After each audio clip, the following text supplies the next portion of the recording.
சிறகடி காசு சரியில்லை, இங்கே நடக்க போகுது அப்படின்னு தான் பார்க்க போகிறோம். இங்கே எவ்வளவோ போராட்டத்துக்கு மத்தியில் ரோகிணி சமாளிச்சிடுறாங்க.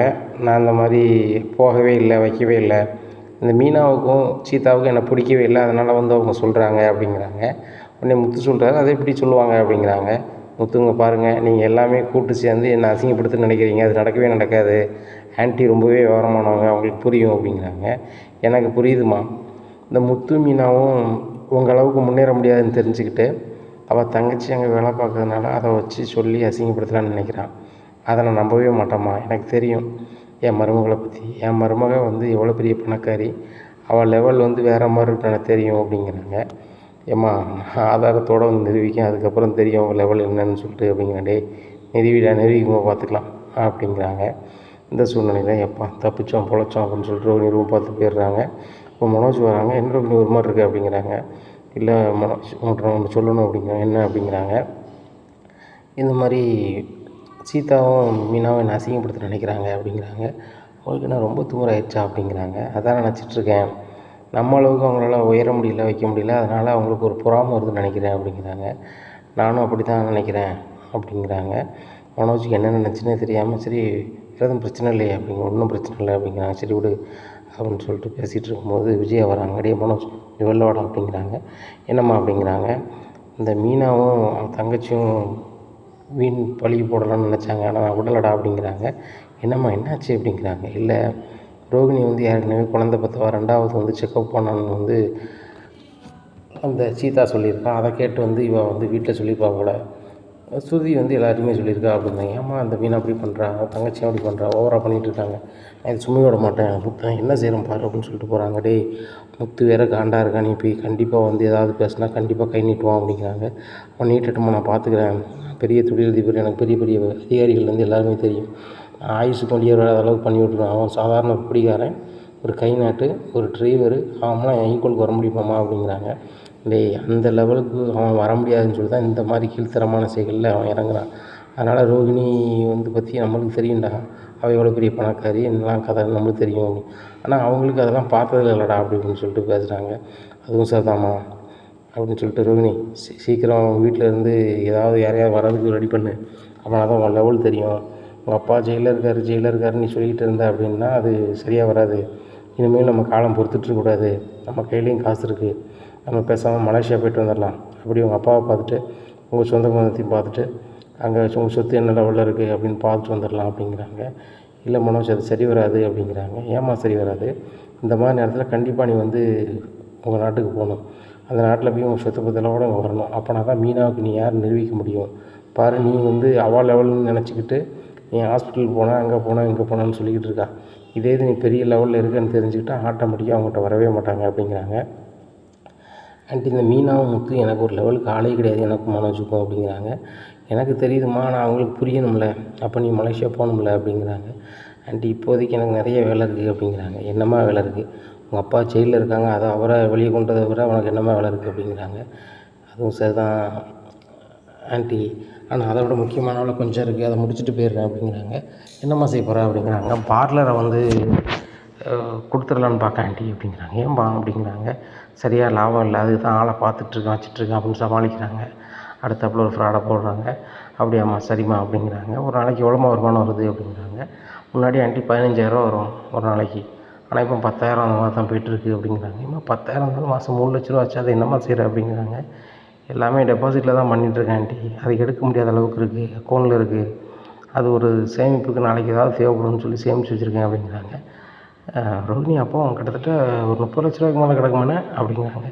கூடவே இருக்கும் மனோஜ் அப்படிங்கிறாங்க. மனோஜுக்கு பயங்கர ஆசை. ரைட்டு ரோகிணி அக்கௌண்ட்டு இவ்வளோ பணம் கிடக்கா அப்படின்னு சொல்லிட்டு, சரி ரோகிணி ஒன்றும் பிரச்சனை இல்லை பார்த்துக்கலாம், நம்ம பணத்தால் என்னன்னாலும் பண்ண முடியும், பணக்காரங்க எப்படினாலும் வாழலாம், ஏன்னா பணம் இல்லாதவங்களுக்கு தான் நிறைய அப்படி போகணும் இப்படி போகணுன்னு சொல்லிட்டு, ஆனால் பணம் இருக்கிறவங்களுக்கு அப்படி இல்லை, எப்படி வாழ்ந்தாலும் வாழலாம், ஒன்றும் பிரச்சனை இல்லை ரோகிணி, நீ எதுவும் ஃபீல் பண்ணாத, அந்த மீனாவும் அந்த சீதாவும் எதுவும் பேசிட்டாங்கன்னு நினைக்காத அப்படிங்கிறாங்க. நான் நினைக்கவே இல்லை மனோஜ், அவங்கள ஒரு பொருட்டாகவே நினைக்கல அப்படிங்கிறாங்க. இதான் ரோகிணி எனக்கு வேணும், நம்மளுக்கு அவங்க ஒரு ஆள் கிடையாதுன்னு சொல்லிட்டு ஏறி மிதிச்சுட்டு போயிட்டே இருக்கணும் அப்படிங்கிறாங்க. இங்கே ரோகிணி பண்ணது எல்லாமே உண்மை நினச்சிக்கிட்டு பேசிகிட்டு இருக்காங்க. மனோஜுக்கும் விஜயாவுக்கும் பயங்கரமான ஆசை, இவங்க எப்படியாவது பெரிய பணக்காரி இவா சொத்தை எப்படியாவது நம்ம ஆட்டையை போட்டணும் அதன் மூலமாக நம்ம பெரிய ஆள் ஆயிடும்னு நினைக்காங்க. ஆனால் அந்த பொண்ணுக்கு ஒன்றுமே கிடையாதுங்கிறது அந்த பொண்ணுடைய உள் மனசுக்கும் அந்த வித்யா பொண்ணுக்கு மட்டும்தான் தெரியும் இப்படியா இருக்குது. இந்த சூழ்நிலையில் வந்துட்டு காலையில் விடிஞ்சோடனே ரோகிணி வந்து பார்லருக்கு தேவையான பொருட்கள் வாங்கணுமேன்னு சொல்லிட்டு கிளம்பி போகிறாங்க. அப்போ விஜயா வந்து பார்வதிக்கு ஃபோன் அடிக்கிறாங்க. ஏய், நுங்கம்பாக்கத்தில் என் மருமக பார்லர் பக்கத்தில் ஒரு துணி கடை போட்டிருக்காங்க, ஆஃபரில் போட்டிருக்காங்க, போய் துணி எடுத்து வருமா அப்படிங்கிறாங்க. விஜயா என்கிட்ட காசு இல்லையா அப்படிங்கிறாங்க. என்கிட்ட 5000 இருக்குது, உனக்கு 2000 வேணால் பார்லரில் எடுத்து விடுவோம், நம்ம கல்லா தானே அப்படிங்கிறாங்க. இருக்குமா அப்படிங்கிறாங்க. அதெல்லாம் இருக்கும், ஒரு நாளைக்கு வியாபாரமே குறைஞ்சபட்சம் 10,000 ஆகுதுன்னா 10,000 கல்லாவில் எல்லாமே இருக்கும் அப்படிங்கிறாங்க. அதுவும் சரி தான், உன் மருமக நீ எடுக்கலாம், நான் எடுக்க முடியுமா அப்படின்னு. நான் எடுத்து தரேன், நீ பைய கொடு, என் மருமக என்ன சொல்ல போகிறா அப்படிங்கிறாங்க. அதுவும் சரி தான் அப்படிங்கிறாங்க. யாரும் பக்கத்துக்கு போகிறாங்க. பார்லர் திறந்துருக்கு, அங்கே ரோகிணி இல்லை. அதனால் கல்லால் போய் ஒரு 2000 எடுக்காங்க, எடுத்துகிட்டு பூட்டுறாங்க. பூட்டிட்டேம்மா என்ன இப்படி கல்லாக வச்சுருக்கீங்க, குணம் வைங்க அப்படிங்கிறாங்க. இது ரோகிணியோட மாமியாரில் இதை ஏன் சொல்கிறாங்க, ஓ பாதுகாப்பாக இருக்குன்னு சொல்கிறாங்களான்னு சொல்லிட்டு, சரிம்மா நான் பார்த்துக்குறேன் அப்படிங்கிறாங்க. சரி பார்த்துக்கோ. ரோகிணி எங்கே அப்படிங்கிறாங்க. மேடம் வந்து க்ரீம்லாம் வாங்க போயிருக்காங்க அப்படிங்கிற. அப்படியா, சரி அத்தை வந்தான்னு மட்டும் சொல்லுங்கண்ணே அப்படின்னு சொல்லிட்டு போகிறாங்க. நான் 2000 எடுத்தேன் அப்படிங்கிறத சொல்லவே இல்லை. அவங்க மனசுக்குள்ள எப்படி நம்ம சொந்த பார்லர் தானே, நம்ம மருமக பார்லர் தானேன்னு சொல்லிட்டு எடுத்துடுறாங்க. இப்படியா இருக்குது. இந்த சூழ்நிலையில் ஓனர் டவார்னு வராங்க. ஆமாம்மா அந்த பொம்பளையாள் யார் அப்படிங்கிறாங்க. அது ரோகிணியோட அத்தை அப்படிங்கிறாங்க. உடனே சரி ரைட்டு, இப்போ கணக்கு எவ்வளோ இருக்குது அப்படின்னு கேட்குறாங்க. மேடம் இதில் 12,000 இருக்குது அப்படிங்கிறாங்க. 12,000 இருக்கா, 10,000 தானே இருக்குது அப்படிங்கிறாங்க. உடனே ஒழுங்காக எண்ணி பாருங்க மேடம் அப்படிங்க. எண்ணி பார்க்குறாங்க. ஏம்மா 12,000 சொன்னேன், இப்போ 10,000 தான் இருக்குது அப்படிங்கிறாங்க. மேடம் நீங்கள் ஒழுங்காக எண்ணி பாருங்க அப்படிங்கிறாங்க. நீனே என்ன அப்படிங்கிறாங்கன்றாங்க. மேடம் 10,000 தான் இருக்குது அப்படிங்கிறாங்க. 12,000 சொன்னேன் அப்படிங்கிறாங்க. மேடம் இப்போ தான் எண்ணி வச்சுட்டு உள்ளே போனேன் மேடம் அப்படிங்கிறாங்க. சரி ரைட்டு, அந்த சிசிடிவி ஃபுட்டேஜை போட்டு காமி அப்படிங்கிறாங்க. போடுறாங்க. இங்கே விஜயா வந்து கல்லாலேருந்து 2000 எடுத்துகிட்டு பர்ஸில் வைக்கிறாங்க. ஆஹா, அந்த பொம்பளையால் தான் எடுத்துருக்கா அப்படின்னு சொல்லிட்டு ரோகிணி ஆண்டியாக எடுத்துருக்காங்க அப்படிங்கிறாங்க. ஆமாம், எவ்வளோ நாளாக எடுத்துகிட்ருக்காங்க அப்படி. மேடம் இப்போ தான் அப்படிங்கிறாங்க. இல்லை நீ கேட்குறது வரைக்கும் சொல்லலை, இப்போ தான் எடுத்தாங்கன்னு சொல்லுது, சரி வராது. எவ்வளோ நாளாக எடுத்துகிட்ருக்காங்களோ என்னவோ. இது என்ன பார்லராக வேற ஒன்றுமா, நான் கஷ்டப்பட்டு நடத்திட்டுருக்கேன், என் பணத்தை யாரெல்லாமல் எடுக்கிறது, நான் எப்படி அனுமதிக்க முடியும், இது சரி வராது. ரோகிணிக்கு ஃபோன் அடி அப்படிங்கிறாங்க. ரோகிணிக்கு ஃபோன் அடிக்கிறாங்க. ரோகிணிக்கு ஃபோன் அடிச்சு ரோகிணி எங்கே இருக்க அப்படிங்கிறாங்க. மேடம் நான் வந்துட்டு க்ரீம்லாம் வாங்க வந்திருக்கேன் அப்படிங்கிறாங்க. அதெல்லாம் வாங்குறது இருக்கட்டும், கல்லாலேருந்து எப்படி உங்கள் மாமியார் 2000 எடுப்பாங்க அப்படிங்கிறாங்க. எங்கள் மாமியார் எப்படி மேடம் எடுப்பாங்க அப்படிங்கிறாங்க. வந்திருக்காங்க, அவங்க பாட்டில் எடுத்துகிட்டு போயிட்டே இருக்காங்க. சிசிடிவி ஃபுட்டேஜ் உனக்கு அனுப்புகிறோம் பாரு அப்படிங்கிறாங்க. அனுப்புனா பார்த்துட்டு ரொம்பவே ஷாக் ஆகிறாங்க. மேடம் சாரி மேடம், ஏன் பார்லர் நினச்சி எடுத்துட்டாங்க அப்படிங்கிறாங்க. அது எப்படிப்பா, என்கிட்ட நீ பார்லர் விற்று வருஷக்கணக்கில் ஆச்சு, அவங்க பேரில் இருந்துச்சு, அது மாற்றி நான் என் கம்பெனி பேரில் வச்சுருக்கேன். இப்போ வந்து நீ வந்து ஏன் பார்லர் நினச்சி எடுத்துட்டாங்கன்னு சொல்லிகிட்டு இருக்க, இதெல்லாம் நம்புது மாதிரி இல்லை. நீங்கள் கூட்டாக சேர்ந்து ஏதோ பண்ணுறீங்க, உங்கள் மேலே டவுட்டாக இருக்குது, நான் போலீஸில் கம்ப்ளைண்ட் பண்ண போகிறேன் அப்படிங்கிறாங்க. தயவுசெய்து மேடம் கம்ப்ளைண்ட் பண்ணிடாதுங்க, என் வாழ்க்கையே போயிடுவோம் அப்படிங்கிறாங்க. ஏமாங்க பாரு, உன் வாழ்க்கையெல்லாம் பார்த்துட்டு இருந்தால் நான் தொழில் பண்ண முடியாது, நான் போலீஸ் கம்ப்ளைண்ட் பண்ண போகிறது உறுதி தான் அப்படின்னு சொல்லிட்டு நேராக ஸ்டேஷனுக்கு போயிடுறாங்க. பின்னாடியே ரோகிணி பாஞ்சு போகிறாங்க. மேடம் அப்படிங்கிறாங்க. ஏம்மா கம்ப்ளைண்ட் கொடுத்தாச்சு, என்ன அந்த நம்பருக்கு கால் பண்ணுறான்னு இருக்காங்க. முதல் நம்பர் அடிச்சாங்க, எடுக்கலை அவங்க மாமியார். அடுத்தாப்புல கால் பண்ணால் எடுப்பாங்க அப்படிங்கிறாங்க. அதில் கால் பண்ணுறாங்க. ஹலோ அப்படிங்கிறாங்க விஜயா. நாங்கள் போலீஸ் ஸ்டேஷன்லேருந்து பேசுகிறோம் அப்படிங்க. என்ன விஷயமா பேசுகிறீங்க அப்படிங்கிறாங்க. நீங்கள் பார்லர்லேருந்து 2000 எடுத்தீங்களா அப்படிங்கிறாங்க. ஆமாம், இதே நீங்கள் கேட்குறீங்க, என் பார்லரில் நாங்கள் எடுக்க மாட்டோம், உங்களுக்கு என்ன அப்படிங்கிறாங்க. பார்லரில் திருடுறது மட்டும் இல்லாமல் திமிரு பேச்சு வேறு பேசுகிறியா, எங்கே இருக்க நீ அப்படிங்கிறாங்க. சார் மரியாதையாக பேசுங்க, பார்லர் என் மருமக பார்லர் அப்படிங்கிறாங்க. அப்படியா, உங்கள் மருமக தான் கம்ப்ளைண்ட் பண்ணியிருக்கா பார்லரில் திருடிட்டாங்கன்னு சொல்லிட்டு, நேராக ஸ்டேஷனுக்கு போ அப்படிங்கிறாங்க. ஸ்டேஷனுக்கு போகிறாங்க. என் மேலே என் மருமக கம்ப்ளைண்ட் பண்ணாங்களா அப்படிங்கிறாங்க. ஆமாம் நினைக்காங்களா அப்படிங்கிறாங்க. இவ்வளோ என் மருமக பெரிய கோடீஸ்வரி, அவ பேர் ரோகிணி அப்படிங்கிறாங்க. ரோகிணியா, நான் தான் ஓனரு, உன் மருமக அண்ணனுக்கா பாரு அப்படிங்கிறாங்க. பார்த்தீங்கன்னா என்ன ரோகிணி, இந்த பொண்ணு ஒரு மாதிரி பேசுது அப்படிங்கிறாங்க. ஆண்டி கொஞ்சம் இருங்களேன் அப்படிங்கிறாங்க. மேடம் ப்ளீஸ் மேடம், கம்ப்ளைண்ட் எப்படியா வாபஸ் வாங்க அப்படிங்கிறாங்க. இங்கே பாருமா, எவ்வளோ நாளாக நீங்கள் பணம் எடுக்கீங்க வைக்கீங்க, கூட்டாக சேர்ந்து செய்கிறீங்களா எனக்கு தெரியாது. நீ கரெக்டாக க்ரீம் வாங்க போகிற நேரம் உங்கள் அத்தை வராங்க, அத்தை கல்லாவில் எடுக்காங்க. நான் இவ்வளோ நேரம் சிசிடிவியை பார்த்ததில்ல, ஒரு மாதம் நான் செக் பண்ணிட்டு தான் சொல்லுவேன். அது வரைக்கும் இந்த பெட்டிஷனை வாபஸ் வாங்க மாட்டேன். என்றைக்கினாலும் இந்த பெட்டிஷனுக்கு உங்கள் மாமியார் நின்று சொல்லி தான் ஆகணும்னு சொல்லிட்டு போயிடுறாங்க. உடனே ஸ்டேஷன்லன்னு சொல்கிறாங்க. அந்த மேடம் வந்து எங்கிட்ட சொல்லிட்டு போயிருக்காங்க, அவங்க சிசிடிவி செக் பண்ணுதுன்னு இருக்காங்க. ஒரு வாட்டி பண்ணால் மன்னிச்சு விடுதுன்னு இருக்காங்க. இன்னொரு வாட்டி பண்ணதாக இருந்தால் கண்டிப்பாக எஃப்ஐஆர் போட்டு உள்ள அடைச்சிடும்னு சொல்கிறாங்க அப்படிங்கிறாங்க. ஸோ நீங்கள் என்ன தான் நடக்குது அப்படிங்கிறாங்க. எனக்கே புரியல ஆண்டி அப்படிங்கிறாங்க. ஓம் பார்லர் தானே, அவ்வளோவா பார்லருக்கு போவோம், அந்த பொம்பளை என்ன ஓவராக பேசிகிட்டு இருக்கா, அவன்கிட்ட வேலை தானே பார்க்கா, அவளை இன்னையோட வேலையை விட்டு பாட்டினவா அப்படிங்கிறாங்க.